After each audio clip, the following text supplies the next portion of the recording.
Assalamualaikum warahmatullahi wabarakatuh. Salam sejahtera. Berjumpa dengan saya, Apoteker Wulan. Kali ini, Ibu ingin memperkenalkan satu profesi. Mikir dulu, profesi apa ya? Oke, Ibu ingin memperkenalkan satu profesi, apoteker. Sama dengan yang tertera di baju Ibu. Apoteker. Ibu menggunakan jas putih, kemudian ada labeling di sini bahwa profesi Ibu adalah apoteker. Apa itu apoteker? Yuk kita lihat dan kita simak penjelasan dari Ibu.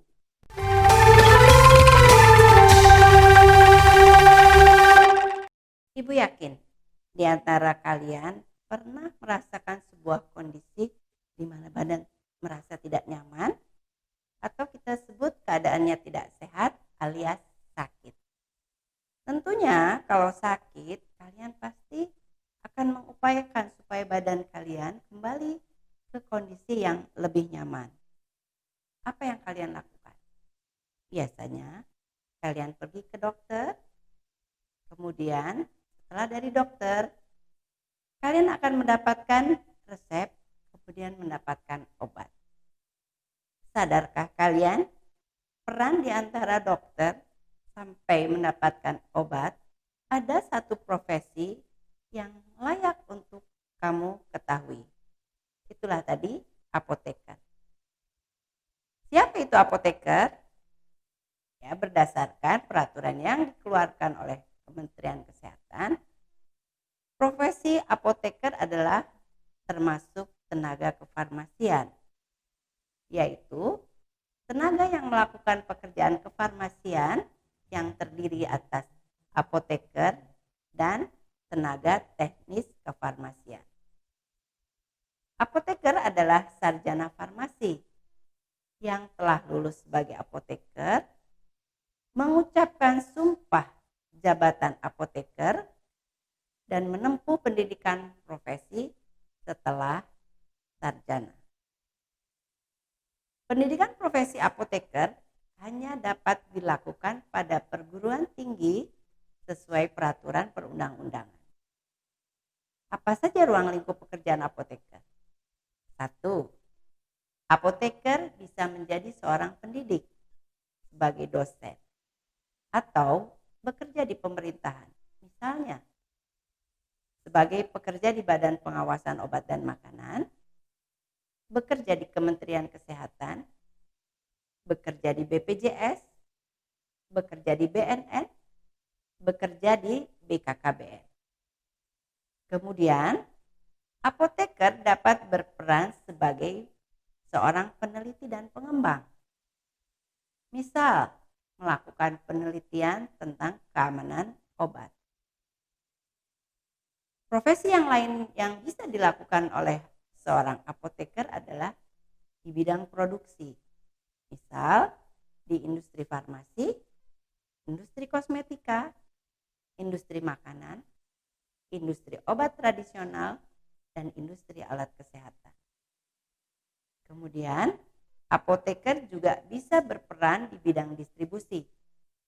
Misalnya, menjadi penanggung jawab di pedagang besar farmasi, penyalur obat tradisional, kosmetik, makanan, atau alat kesehatan. Dan yang biasa kalian kenal, apoteker banyak bekerja di pelayanan. Misal, di apotek, di klinik, kemudian di puskesmas, dan di rumah sakit.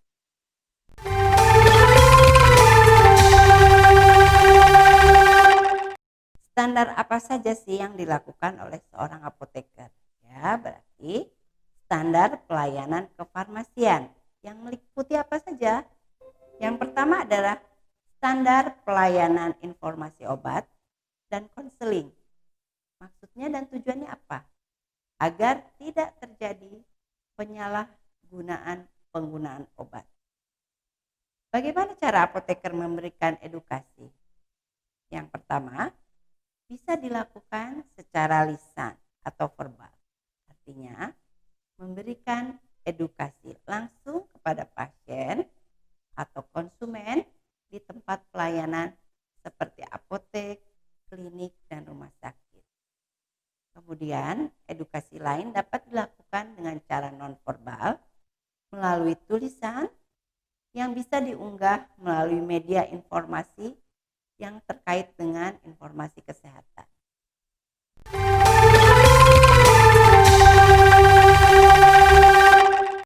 Informasi kesehatan apa saja yang berhak didapatkan oleh pasien?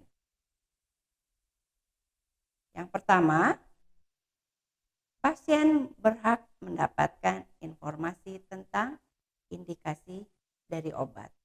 Apa itu indikasi? Indikasi menyatakan manfaat atau kegunaan dari obat.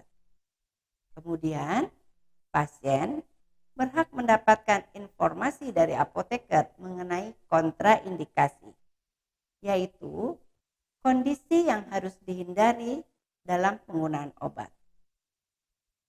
Yang berikut, pasien berhak mendapatkan informasi tentang interaksi, yaitu suatu kondisi reaksi yang terjadi jika satu atau lebih obat dikonsumsi oleh pasien, kemudian terjadi reaksi. Yang berikut adalah informasi tentang bagaimana obat itu disimpan, kemudian bagaimana cara meminum obat yang benar. Nah, kalian tentu mengenal ya, bahkan untuk kondisi yang sangat urgent, suatu saat kalian bisa membeli obat secara langsung. Oke, berarti kita lihat bagaimana obat itu digolongkan ya. Yang pertama, obat bisa digolongkan berdasarkan penamaan. Kalian tentu pernah secara singkat mengenal OGB atau obat generik berlogo.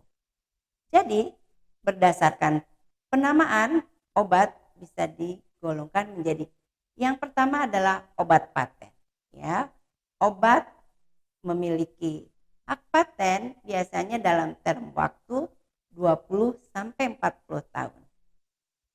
Lalu, jika masa paten dari obat itu sudah berakhir, maka akan muncullah yang disebut obat generik berlogo atau OGB ya.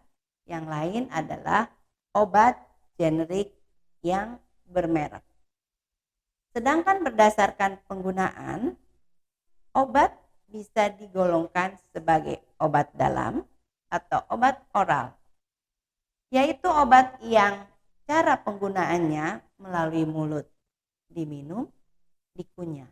Contohnya adalah tablet, kapsul, atau sirup.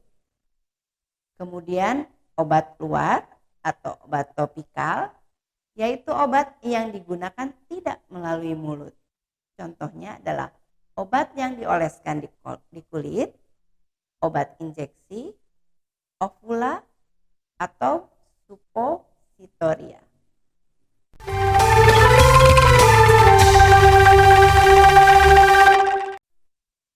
Berdasarkan penandaan, obat bisa dilihat melalui tanda-tanda yang biasanya terdapat di kemasan ya.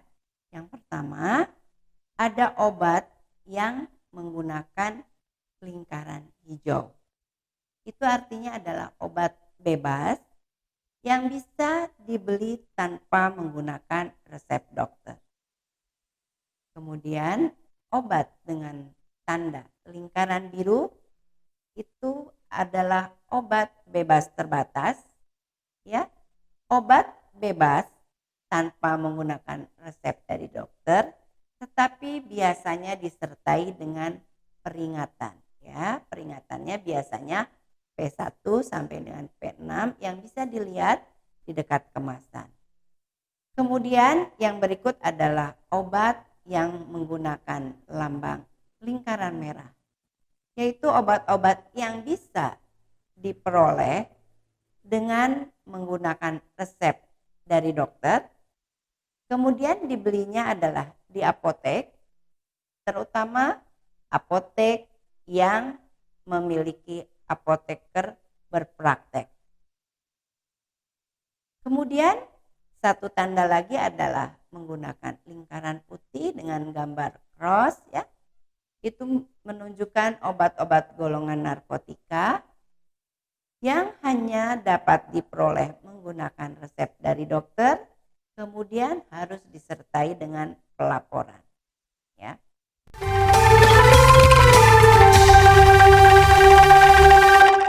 Lalu bagaimana cara mendapatkan obat dengan penggolongan tadi? Obat dengan lingkaran biru dan hijau bisa didapatkan di toko obat atau juga di apotek. Ya. Kemudian obat dengan lambang lain hanya bisa didapatkan di apotek, rumah sakit, klinik. Ya. Jadi cara mendapatkan obat itu juga mengikuti peraturan. Hal penting apa saja yang perlu kamu perhatikan saat menerima obat? Yang pertama, cek kadaluarsa. Kemudian, teliti kemasannya. Apakah kemasan itu masih dalam kondisi baik atau kondisinya sudah rusak? Informasi apa saja yang biasanya terdapat di dalam kemasan? Yang pertama, biasanya ada komposisi. Ya. Kemudian yang kedua, mencantumkan indikasi. Yang ketiga, mencantumkan dosis dan cara pakai. Kemudian yang keempat, mencantumkan kontraindikasi.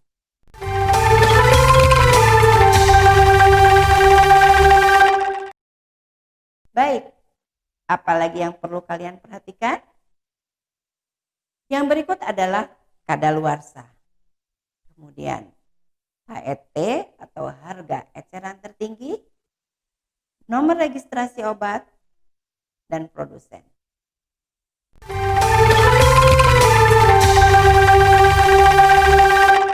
Bagaimana mendapatkan obat yang baik? Cek, klik. Apa itu klik? Kemasan, label, izin edar, dan kadaluarsa. Oke, itulah sisi peran apoteker di dalam pemberian informasi mengenai obat. Jangan lupa, profesi apoteker ada untuk kalian. Tanya obat, tanya apoteker. Demikian yang bisa Ibu sampaikan. Semoga kalian tertarik untuk menjadi seorang apoteker, melanjutkan pendidikan di bidang kefarmasian, kemudian menempuh bidang profesi apoteker. Semoga kalian bisa gabung menjadi bagian dari kami. Assalamualaikum warahmatullahi wabarakatuh.